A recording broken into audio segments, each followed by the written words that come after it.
రేపు అనగా 5వ తేదీ రోజు ఉదయం 10 గంటలకు మన ప్రియతమ ప్రధానమంత్రి రామ మందిరము నిర్మించినటువంటి వ్యక్తి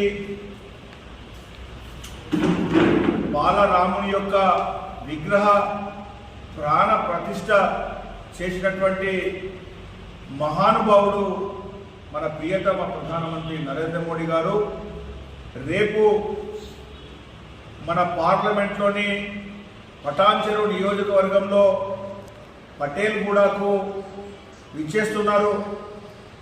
ఉదయం 10 గంటలకు వారు బహిరంగ సభలో ప్రసంగించబోతున్నారు. దేశంలోనే కాకుండా ప్రపంచంలో ఒక